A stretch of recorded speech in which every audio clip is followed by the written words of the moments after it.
Hello అండి అందరికీ welcome back to కొత్త రుచులు. ఈరోజు మన వీడియోలో హల్వా బొబ్బట్లు ఎలా తయారు చేసుకోవాలో చూపిస్తాను. ఇలా తయారు చేసుకునే బొబ్బట్లు సాఫ్ట్గా భలే రుచిగా ఉంటాయి. కొత్తగా వంట చేసేవాళ్ళు కూడా వీటిని చాలా చాలా ఈజీగా తయారు చేసుకోవచ్చు. మీరు ఎప్పుడు చేసుకునే బొబ్బట్లు కాకుండా ఒకసారి వీటిని ట్రై చేయండి. ఈజీగా తయారు చేసుకోవచ్చు, చాలా రుచిగా ఉంటాయి.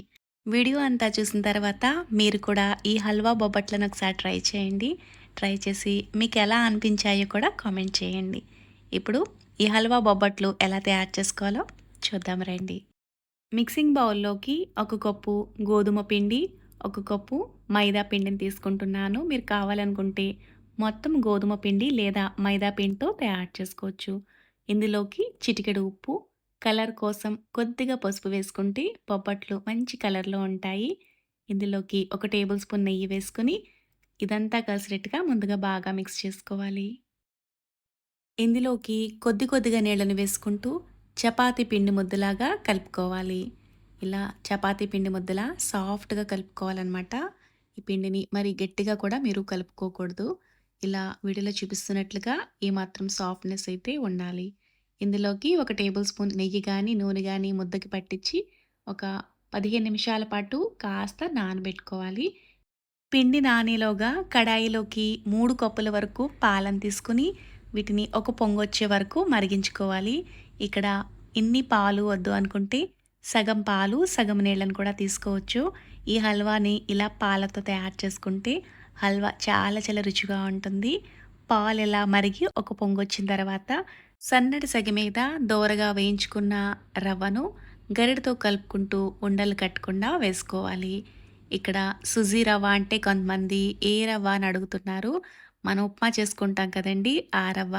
స్టవ్‌ని మీడియం ఫ్లేమ్‌లోనే ఉంచుకొని గరిటెతో కలుపుకుంటూ ఉడికించుకుంటూ ఉంటే ఇలా దగ్గరగా అయిపోతుంది. ఇందులోకి కొద్దిగా నెయ్యి వేసుకొని ఇదంతా కలిసేట్టుగా బాగా మిక్స్ చేసుకుంటూ మరి కాసేపు ఉడికించుకోవాలి. ఇలా కొంచెం దగ్గరగా అయిపోయింది కదా! రవ్వంతా ఇలా చక్కగా ఉడికిపోయింది. ఇందులోకి కప్పు నిండుగా బెల్లాన్ని వేసుకుంటున్నాను. ఏ కప్పుతో రవ్వ తీసుకున్నామో అదే కప్పుతో కప్పు బెల్లం వేసుకుంటే స్వీట్ అనేది కరెక్ట్‌గా సరిపోతుంది. తీపి ఎక్కువ తినేవాళ్ళు ఇంకొంచెం అంటే 1, 2 టేబుల్ స్పూన్ల వరకు ఎక్స్ట్రా బెల్లాన్ని వేసుకోవచ్చు. బెల్లానికి బదులుగా మీరు కావాలనుకుంటే చక్కెరను కూడా ఇందులోకి వేసుకోవచ్చు. బెల్లం కరిగి స్వీట్ ఇలా దగ్గరగా అయింది కదా! ఇందులోకి కొద్దిగా యాలకుల పొడి వేసుకుంటే ఫ్లేవర్ బావుంటుంది. మరొక టేబుల్ స్పూన్ వరకు నెయ్యి వేసుకొని అంతా కలిసేటట్టుగా బాగా మిక్స్ చేసుకుంటే ఎంతో రుచిగా ఉండే పాల హల్వా అయితే రెడీ అయిపోయింది. ఈ హల్వాని ఒట్టిగా అలా తినేసినా చాలా బావుంటుంది.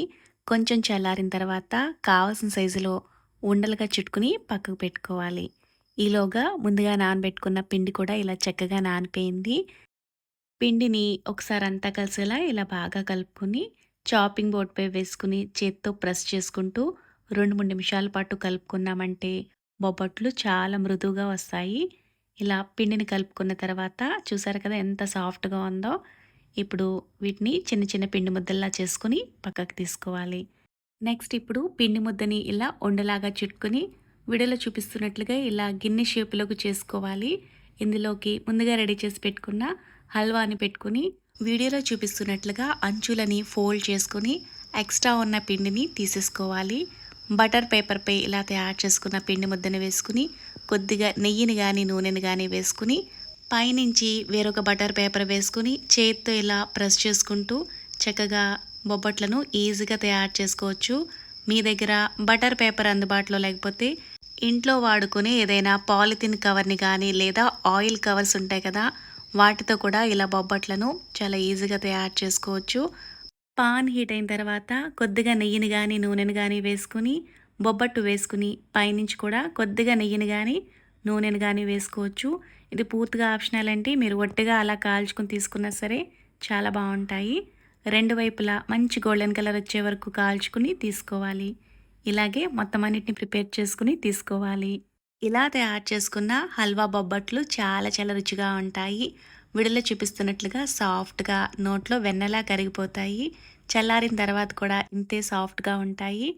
వీడియోలో చూపిస్తున్నట్లుగా చక్కగా ఇలా పొరలాగా వచ్చేస్తుంది. లోపల కూడా చూసారు కదా స్టఫింగ్ బొబ్బట్టంతా స్ప్రెడ్ అయ్యి ఉంటుంది.